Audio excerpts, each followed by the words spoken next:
अस्सलाम वालेकुम।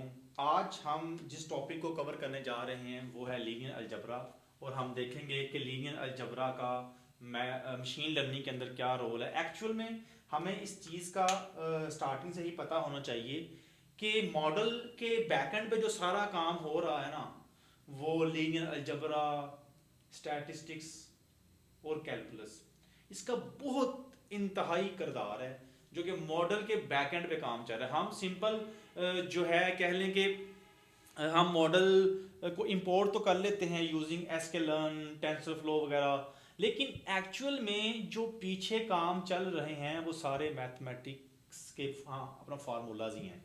आज हम अभी क्योंकि अभी हमारी स्टार्टिंग की सीरीज चल रही है, मैं चीज़ों को इतना कम्प्लेक्स लेके नहीं जाऊंगा, आपको ज़्यादा से ज़्यादा आसान तरीके से समझाने की कोशिश करूंगा कि वेक्टर क्या होते हैं, मैट्रिक्स मल्टीप्लिकेशंस क्या होती हैं, डॉट प्रोडक्ट कैसे यूज़ होता है रिग्रेशन प्रॉब्लम के अंदर, रिग्रेशन प्रॉब्लम जो रिग्रेशन है उसकी प्रिडिक्शन का मैथमेटिक्स का फार्मूला क्या है, उसको अंडरस्टैंड करेंगे। इसलिए मैं ये साथ साथ थोड़ा थोड़ा टच करके जा रहा हूँ आगे, ताकि हम जो हमारा एंड गोल है हम उसके ऊपर ज़्यादा फोकस करेंगे, जिसका आजकल ज़्यादा से ज़्यादा ट्रेंड चल रहा है। मसलन मिसाल के तौर पे आप देख लें कि ट्रांसफार्मर्स, LLMs, जेन AI, एजेंटिक AI, इसकी बैकबोन तो यही है ना। इसलिए इसके ऊपर हम थोड़ा सा जो है नॉलेज गेट करेंगे, ताकि हमें आइडिया हो यार पीछे बैकएंड पे ऐसे चीज़ें बनी हैं, अब आगे ये चीज़ें हमें नज़र आ रही हैं। ठीक है, तो इंशाल्लाह हम हमारी स्पीड बड़ी ठीक चल रही है, क्योंकि अब हम बिल्कुल रेगुलर हो चुके हैं। जो मर्जी हो जाए, मेरी ये 110% कोशिश होगी कि 9 PM पर लेक्चर अपलोडेड आपको मिले, और डेली बेसिस के ऊपर। आज भी हालांकि मैंने शादी पे जाना है, लेकिन मैंने कहा भाई आप रेडी रहें, मैं लेक्चर अपलोड करके ही आऊँगा। ठीक है, तो आओ हम स्टार्ट करते हैं इंशाल्लाह। आज हमारा जो लेक्चर है वो है लीनियर अलजबरा। इसको हमने देखना है कि ये मशीन लर्निंग के अंदर क्या इसका रोल है। ठीक है, सबसे पहले हम वेक्टर को हाँ समझेंगे, वेक्टर स्पेस को समझेंगे, हम देखेंगे कि भाई मैग्नीट्यूड क्या होता है, हम देखेंगे डिस्टेंस कैसे फाइंड किया जाता है बिटवीन टू वेक्टर्स या ओवरऑल 2 पॉइंट्स। ठीक है, अब सबसे पहले हमें ऑलरेडी आइडिया है कि ये हमारी एक्स वाई स्पेस है या वेक्टर स्पेस है। ठीक है, इधर और 0 0 से ये स्टार्ट होती है, इधर जाएंगे एक्स है, इधर जाएंगे वाई है। अब मेरे पास एक पॉइंट है, मेरे पास एक वेक्टर है जिसकी वैल्यू है ये x और y, ये रिप्रेजेंट करता है वेक्टर को 3,4। अब ये मेरा एक पॉइंट है, ठीक है, ये पॉइंट है जो एक्स वाई मेरा एक वेक्टर है। अब ये पॉइंट कहां आता है, 1 2 3 4, 1 2 3 4। अब ये 3 है और ये मेरा पॉइंट कोई तकरीबन इधर आ रहा है। ठीक है, अब 0 से जो ये लाइन यहां पे ऐसे जाएगी, ये है मेरा एक वेक्टर, ये इस पॉइंट को शो कर रहा है। ठीक है, और ये जो लाइन, ये जो डायरेक्शन दे रही है, ये वेक्टर है। वेक्टर के पास दो चीजें होती हैं, एक तो वो आपकी डायरेक्शन को बता रहा होता है। वेक्टर के पास कितनी चीजें होती हैं, दो चीजें होती हैं। कोई बंदा आपसे पूछे वेक्टर के पास क्या कुछ होता है, एक तो उसके पास डायरेक्शन होती है आपके पॉइंट की। ऑब्वियसली आपके पास 3 और 4 था, आपको पता था कि हमारा स्टार्टिंग पॉइंट क्या है, स्टार्टिंग पॉइंट हमारा 0 0 है, यहां से हमारा एक वेक्टर स्टार्ट हो रहा है, तो ये मेरा पॉइंट है। इधर से यहां तक जो लाइन जाएगी वो मेरा वेक्टर है, और वेक्टर के पास एक चीज तो है डायरेक्शन, एक इसके पास होता है मैग्नीट्यूड, या कह लो कि डिस्टेंस होता है इसके पास। ठीक हो गया।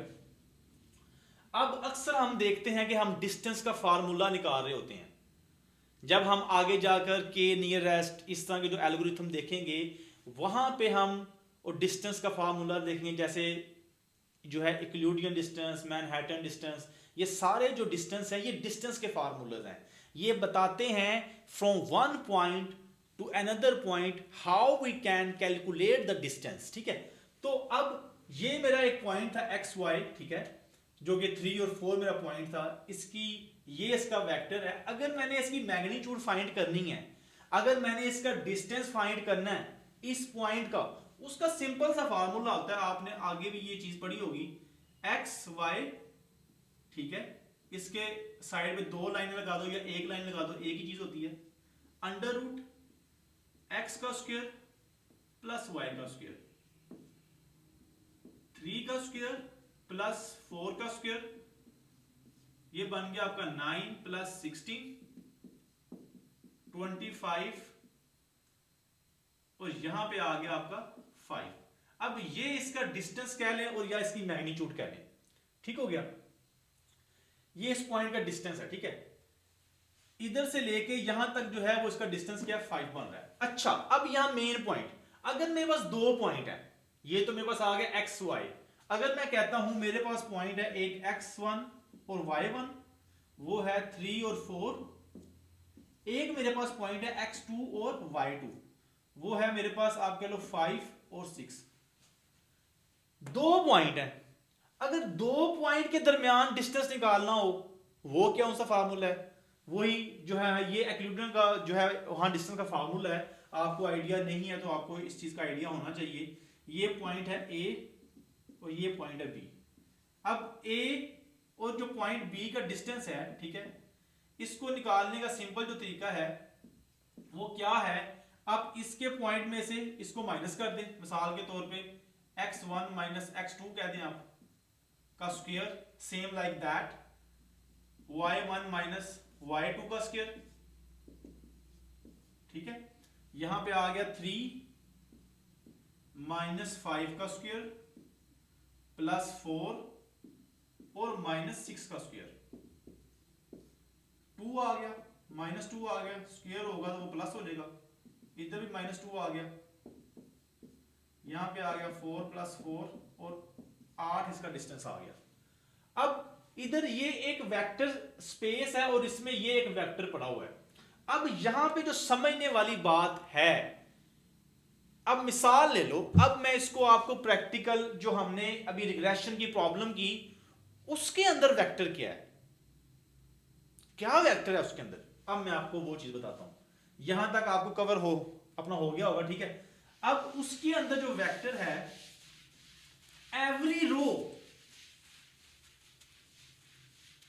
every row is representing a vector. How? अब देखो हमारे पास क्या था, एरिया, इसको समझ लो आप x1, बेडरूम्स, इसको समझ लो आप y1, मतलब ये तो उसके फीचर है ना। इधर जो वैल्यू है, मिसाल ले लो 10 मरला 5 bedroom, that is a x1 y1 और z1, और मैं आगे बात कर देता हूं बाथरूम की, ये मेरे पास आ गया मिसाल ले लो 5, ये मेरा z1 है, दैट इज अ वेक्टर। अब ये जो डाटा मेरे पास आ गया ना, ये जो डाटा है ये एक वेक्टर है। जैसे अभी हमने वो पॉइंट देखे, वो भी एक वेक्टर था।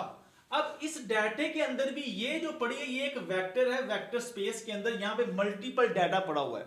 हमारे 18,000 यहां पे वेक्टर्स आएंगे। जो हमारा डाटा सेट था वो कितना था, वो 18,000 था। तो ये 18,000 सारे वेक्टर्स हैं। हमें पता तो हो ना भाई, आप बात कर रहे हो वेक्टर की, आप बात कर रहे हो मैट्रिक्स की, आप बात कर रहे हो डॉट प्रोडक्ट की, भाई where we are using these terms. अगर मुझे पता ही नहीं कि ये टर्म्स कहां यूज हो रही हैं, भाई मैं क्यों इस्तेमाल करूं। बचपन से पढ़ते आए ये सारा कुछ, किसी ने कभी बताया ही नहीं भाई कि आगे चल के जो मशीन लर्निंग के मॉडल्स आएंगे उनके अंदर ये चीजें इस्तेमाल होंगी। हमें था कि यार ये बंदे फजूल ने, ऐਵੇਂ फजूल सारा कुछ कहां करवाते पे नहीं, क्योंकि उन टीचर्स को भी इस चीज का आइडिया नहीं था कि जो मशीन लर्निंग के मॉडल बन रहे हैं वो इसी के बेस पे हैं, जो फिजिक्स चल रही है वो इसी की बेस पे है, केमिस्ट्री इन्हीं की बेस पे है, मॉडर्न कंप्यूटिंग इन्हीं के बेस पे है, मैथ के ऊपर खड़ी है हर चीज। तो ये वो सारी चीज थी, ठीक है। ये हमारे वेक्टर्स थे, मैग्नीट्यूड डिस्टेंस देखा हमने।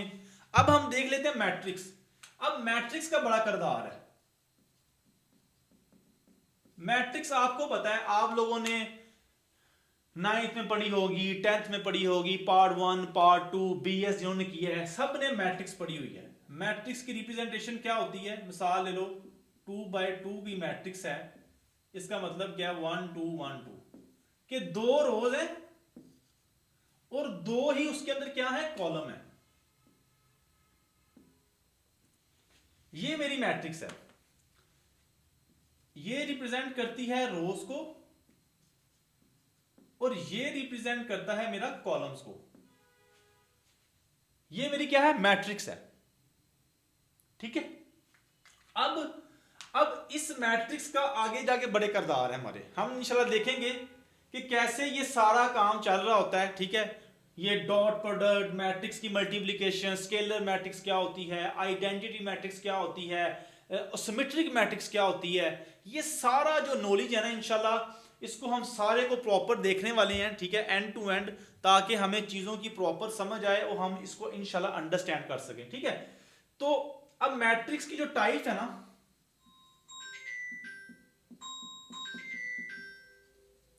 वो जैसे अभी हमने देखा scalar matrix, symmetric matrix. 1 second. हाँ जी, मैं ऑफिस का काम करने की गल है। आ गई है, चल मैं आ रहा हूँ बस। ठीक है, ओके। तो घर वाले तैयार हो गए सारे? मैं आ गया, चलो आ गया।